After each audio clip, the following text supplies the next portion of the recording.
From my autobiography entitled I Count My Life by SABBATHS, America's premier toilet reading book. Part 2, My Childhood, Chapter 17, Getting Ready for Church. When 3 children are born in 2.5 years, their care is complicated by the fact that it will be a while before they can help themselves.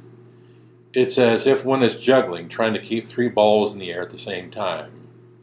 This was true about feeding, clothing, and every other operation. Getting ready for church on Sunday meant that all 5 persons had to use the bathroom for bathing and toileting. Clothes had to be laid out and put on. Girls needed their long, uncut hair curled, and Mom had to take care of herself as well. Our Sunday ritual of preparing for church was well honed after a time. It was all about precision and economy of movement. There are several home movies taken by my father of Mom, myself, Beth, and Ethel walking out of the house single file, posing on the steps, then marching to the car where we would pose again before getting in. As I look back on it, I don't know how my mother did it and retained her sanity. Wendy and I waited 3 years between each of our children. It was still a chore. The habitual behavior becomes ingrained, and to the point that when something comes off and Sunday isn't observed, it throws the whole week off. Snow emergencies can do this. I don't know how many times I've said to myself after missing a Sunday, "This feels like Saturday to me," when it was actually Friday. It is said that bad habits are hard to break, but I wish good habits were just as hard to break. Through the years, I've watched people fall out of their ritual habit of going to church only to see their lives go into a tailspin. Perhaps the matter of greatest value that was imparted to me for my infancy was the Sunday go-to-meeting habit. Chapter 18, Getting the Holy Ghost. My 397th Sabbath. Our weekly tradition on Sundays was to get up early, drive to Greenwood, have a church service, then have lunch on the way home at Morgan's restaurant. We would go home afterward, take naps, then head back to Greenwood for the evening service. More times than not, my sisters and I would fall asleep in the car on the way home on Sunday.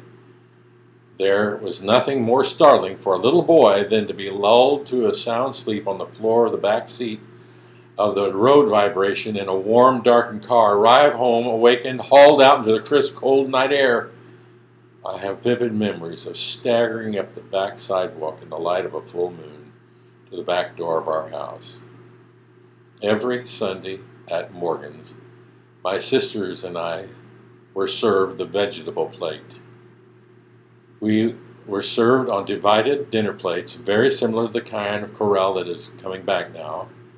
We had choices of green beans, corn, beets, stewed bread, tomatoes, broccoli, spinach, Brussels sprouts, lima beans, butter beans, potatoes, etc.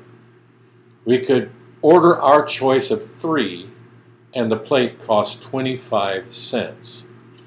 You can imagine what hard choices these were for me, as well as the monotony every Sunday. You already know I hate stewed bread and tomatoes. Lima beans and butter beans are so dry. Beets are not a child's favorite. Mom and Dad would order whatever they wanted, then admonish us about how healthy it was for us to have the vegetable plate. This brings up a couple of other novelties. Sometimes on the way home from church, Mom and Dad would stop at Maria's Pizza on Shelby Street and order a cheese pizza. That was good, and I enjoy Maria's to this day. The other novelty was my dad ordering Chinese food from Chang's on Meridian Street. He and Mom loved egg foo young and chicken chow mein. I never got to taste Chinese food because Dad told me the bean sprouts were worms, and by golly, they looked like worms to me, with their little green heads and slimy bodies. I never could understand why Mom and Dad ate worms, but I didn't question it. As a result, I never ate Chinese food until I was nearly 25 years old. I couldn't get past that worm thing. When I was 7 years old, my grandfather came and held a revival at our church. People packed the place to hear him, and he always had a healing line. My cousins from St. Paul, Minnesota were in town for a mini family reunion in the month of June.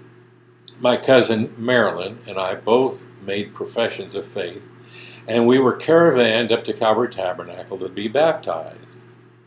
The church's elder, Ralph Mercer, did the baptizing, and I will always remember Marilyn and me being in the tank together and being baptized. That Sunday evening, I went forward again to pray. My grandfather laid his hands on my head, and with the result that I burst forth speaking in a language I hadn't learned nor did I recognize. The year was 1955. For me, it seemed to be like the longest year of my life. My spatial awareness was developing, and a lot of things were unfolding in my cognition. Since that time, years have sped by more swiftly. As a result of receiving the Holy Ghost and being baptized, the next Sunday when we went to Morgan's restaurant, my father announced that I could order the chicken dinner. I didn't have to have the vegetable plate. I was so excited. I had a chicken leg, green beans, and mashed potatoes. That lasted 1 week. The next Sunday, it was back to the vegetable plate. Please tune in for the next episode.